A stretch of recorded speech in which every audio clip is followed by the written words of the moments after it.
आपने देखा होगा कि जो लोग ऐसे लोगों की मदद करते हैं जिनको ना ही वो जानते हैं और ना ही वह पहचानते हैं, तो ऐसे मददगार लोग हमेशा अपने जीवन में शांति का अनुभव करते हैं। ऐसे लोग अपने जीवन में हमेशा आनंदित रहते हैं।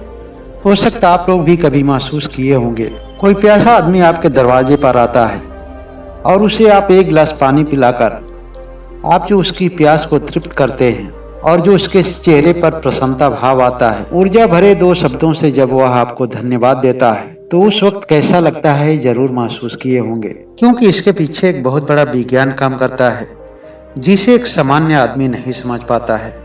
लेकिन एक दूसरी तरफ एक और भी बड़ा सत्य है कि जो हमेशा दूसरों की मदद करते हैं, जो औरों के भला के बारे में सोचते हैं और अपने जीवन के सभी सुखों का परित्याग कर देते हैं, जब उनका कोई बुरा समय आता है तो वही लोग उनका साथ छोड़ देते हैं जिनके लिए वह अपना कीमती समय और पैसा बर्बाद किए रहते हैं।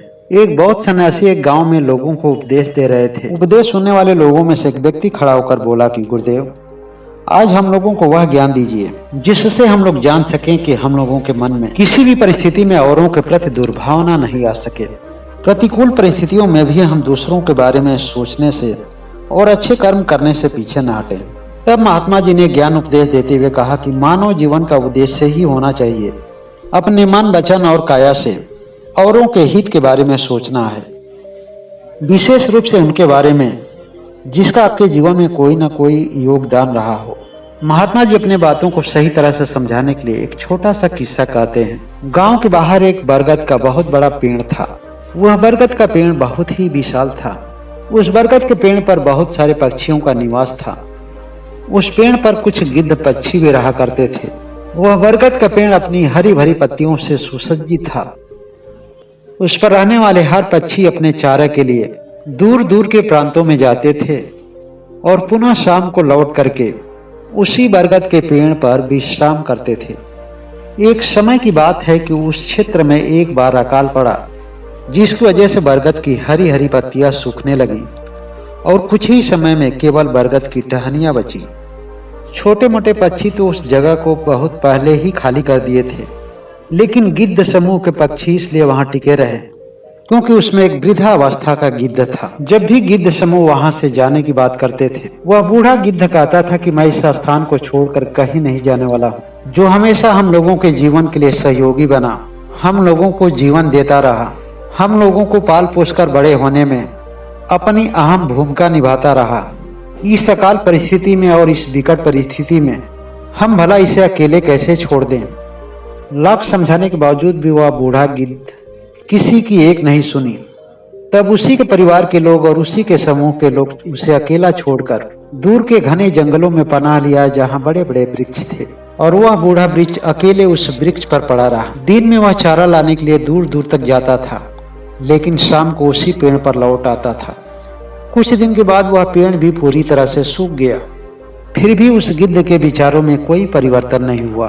गिद्ध के परिवार के और समूह के लोग फिर से उसके पास आए और उस जगह को छोड़ करके अपने साथ ले जाने की बात कहे, लेकिन वह वृद्ध गिद्ध फिर से वही जवाब दिया जो इससे पहले दिया था कि जिस पेड़ ने हमारी इतनी सेवा की, हमें अपने ऑक्सीजन से सींचा, जिसने रहने के लिए हमें घर दिया, अपनी छत्र छाया दिया, जब इसका जीवन संकट में है, उसे इस हाल में छोड़कर जाना मेरे लिए संभव नहीं है। यह बात सुन करके गिद्ध परिवार के लोग दुखित हो गए, क्योंकि उस सूखे हुए पेड़ पर उस बूढ़े गिद्ध के लिए कोई सुरक्षा की व्यवस्था नहीं थी। सभी गिद्ध परिवार के लोगों को वापस खाली लौटना पड़ा। वह सभी लोग दुखित मन से परमात्मा को याद करने लगे। जब सभी गिद्ध परिवार के लोगों ने एक साथ परमात्मा को याद किया, तो उनकी याद परमात्मा तक पहुंची। उन्होंने कहा कि हे परमपिता परमेश्वर, हम सभी लोगों की मदद करें और हमारे गिद्ध महाराज को सद्बुद्धि प्रदान करें कि वह हम सभी लोगों के साथ सुरक्षित स्थान पर रहें। इस अवस्था में ऐसे असुरक्षित स्थान पर रहना उनके लिए खतरे से खाली नहीं है। अपने लोगों को हमेशा अपने लोगों की चिंता होती है। ऐसा सबके जीवन में होता है, जो किसी का कोई अपना होता है, लेकिन अपने परिवार और अपने बच्चों की चिंता तो हर कोई कर लेता है। लेकिन जब अपनत्व का भाव अपने समूह और अपने परिवार के सदस्यों से हटकर विभिन्न प्राणियों के प्रति अभिव्यक्त होने लगता है, तो वही जीवन की सही सार्थकता मानी जाती है, जो हमें उस वृद्ध पक्षी से सीखने को मिलता है। इस धरती का हर एक जीव उसी परमात्मा की संतान है, चाहे वह पेड़ पौधे हों या पशु प्राणी हों। और परमात्मा केवल मनुष्यों की ही प्रार्थना नहीं सुनता है, वह अपने से उत्पन्न सभी प्राणियों की, सभी जीवों की प्रार्थना सुनता है। तब परमात्मा एक बौद्ध भिक्षु का वेश बदलकर उस वृद्ध गिद्ध के पास पहुंचते हैं। वह बौद्ध महात्मा उस वृक्ष के पास जाते हैं और उस पक्षी से विनम्रता भाव से बोलते हैं, इस क्षेत्र में बुरी तरह से अकाल पड़ा हुआ है, ऐसे में यह स्थान आपके लिए उचित नहीं है।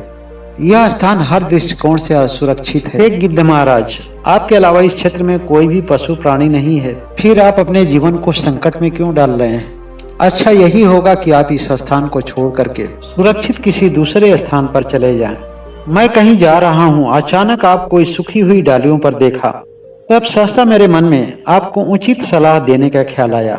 हमारे जीवन का कर्तव्य ही है कि हम हर प्राणी को उचित और सही सलाह दे सकें, उसके जीवन को सार्थक बनाने में उसका सहयोग कर सकें। जब गिद्धराज ने महात्मा की पूरी बात सुन लिया, तब बोला कि मैं आपको इस बात के लिए धन्यवाद करता हूँ कि आपको मेरे बारे में चिंता है, इसलिए आप मुझे उचित सलाह दे रहे हैं। लेकिन हे महात्मा, कृपया करके आप हमें बताएं कि जिस वृक्ष ने जीवन भर मेरी सेवा की, मुझे पनाह दिया, हर स्तर से मेरी सेवा की, मेरी सुरक्षा की, आज जब विकट परिस्थिति में इसका जीवन संकट में है, तो मेरा क्या फर्ज बनता है?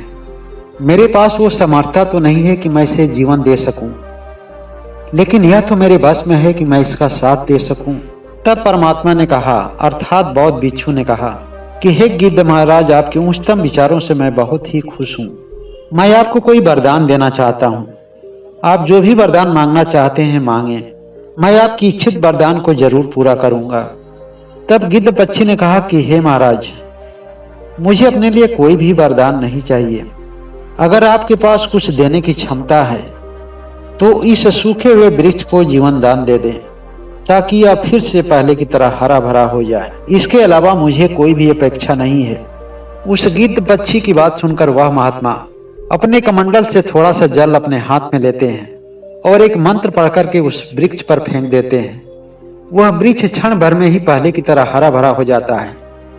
उस गिद्ध पक्षी को मन ही मन आभास हो जाता है कि यह कोई सामान्य महात्मा नहीं है, यह जरूर ही कोई दिव्य देव होंगे।